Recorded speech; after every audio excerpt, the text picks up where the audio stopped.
There are moments in life when the past refuses to stay buried, when secrets carried for decades suddenly surface in the most unexpected places.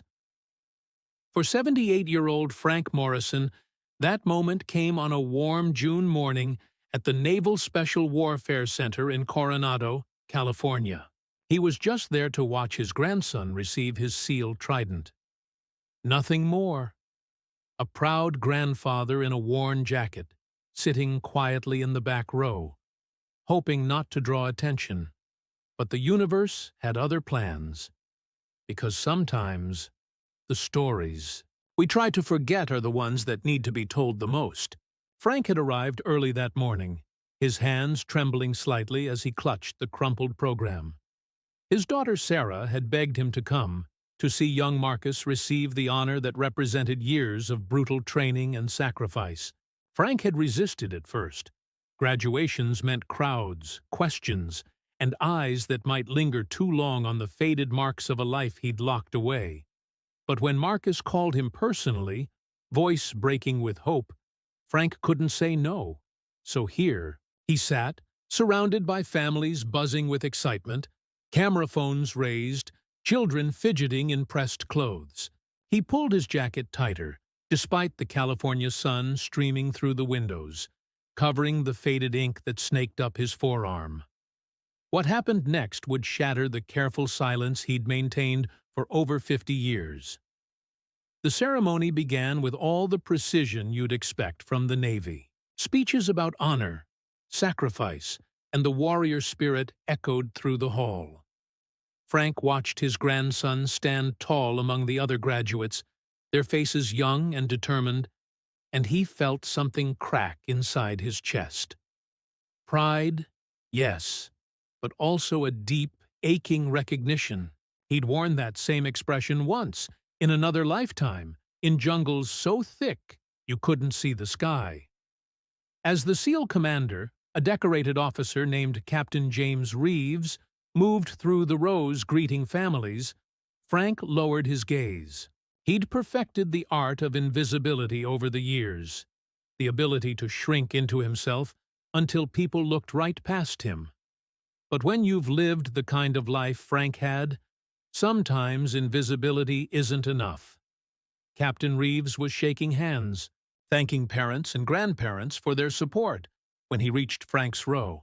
The old man extended his hand out of politeness, and in that split second, as they gripped palms, Frank's jacket sleeve rode up just 3 inches.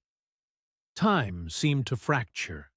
Captain Reeves's eyes locked onto the tattoo, a design so specific, so rare, that only a handful of people in the world would recognize it.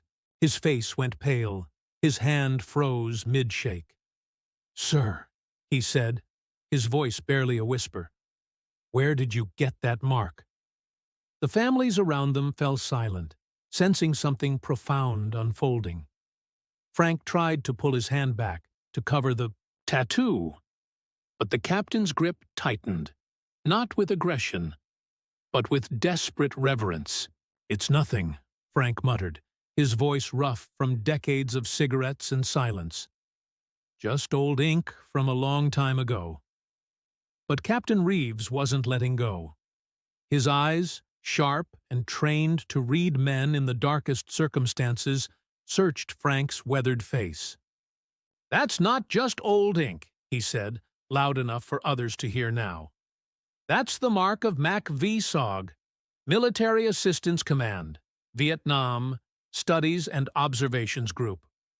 A ripple of shock moved through the crowd. Even civilians knew that name, whispered in military circles like a ghost story. Mac V-SOG operators ran the most classified, most dangerous missions of the Vietnam War, deep in enemy territory where capture meant torture and death. Their casualty rate was staggering, their bravery legendary.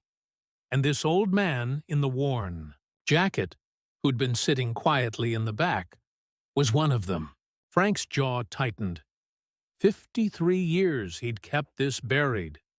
53 years of nightmares he never spoke about, of friends lost in triple canopy jungles, of missions that officially never happened. He'd come home to a country that spat on veterans, to a wife who eventually left because she couldn't reach the man he'd become, to a life spent working construction and raising his daughter alone. He never asked for recognition, never wanted it. The memories were price enough. "Please," Frank said quietly, "I just came to see my grandson." But Captain Reeves released his hand only to place both of his own on Frank's shoulders. "Stand up, sir," he said, and it wasn't a request. It was the command of one warrior to another, across generations, across wars, across all the unspoken pain they both carried. Frank stood slowly, his knees protesting, his heart hammering. Captain Reeves turned to address the entire auditorium, his voice carrying the weight of history. "Ladies and gentlemen, graduates, families, I need you to understand something. The man standing before me is a ghost. MACV-SOG operators like him went places we couldn't acknowledge, did things we couldn't admit, and paid prices we can never truly understand. They had no backup, no air support, no one coming if things went wrong. And they did it anyway." He paused, emotion cracking his professional composure. "This man is the reason people like your sons and grandsons can graduate today. Because men like him paved these roads in blood and silence." The room erupted in applause, but Frank couldn't hear it. He could only see Marcus, his grandson, breaking formation and running toward him, tears streaming down his face, suddenly understanding why his grandfather always seemed to carry something heavy, something unspoken. Marcus threw his arms around Frank, and the old man's carefully constructed walls finally crumbled. "You never told me, Pop," Marcus sobbed into his grandfather's shoulder. "You never said." Frank held him tight, tighter than he'd held anyone in decades, and whispered, "Some stories are too heavy for words, son. But I'm so damn proud of you." Captain Reeves ordered the entire class to attention. And in a moment that would be remembered in that auditorium forever, every single Navy SEAL graduate saluted Frank Morrison. Not the admiral, not the dignitaries. This old veteran who'd come just to watch, who'd tried so hard to remain invisible, now stood at the center of it all. And for the first time since 1971, Frank allowed himself to salute back, his hand steady, despite the tears coursing down his weathered cheeks. The ceremony continued, but everything had changed. Afterward, dozens of SEALs approached Frank, shaking his hand, asking quiet questions, listening to fragments of stories he'd never told another soul. His daughter Sarah stood nearby, crying, finally understanding the depths of sacrifice her father had made, the weight he'd carried alone all these years. As the sun set over Coronado that evening, Frank sat with Marcus, their hands clasped, two warriors separated by 50 years, but connected by something deeper than blood. "The tattoo?" Marcus asked softly.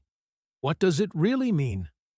Frank looked at the faded ink, at symbols that represented operations with no names, friends with no graves, and sacrifices with no parades. "It means," he said slowly, "that some of us walked through hell so others could live in peace. And we'd do it again."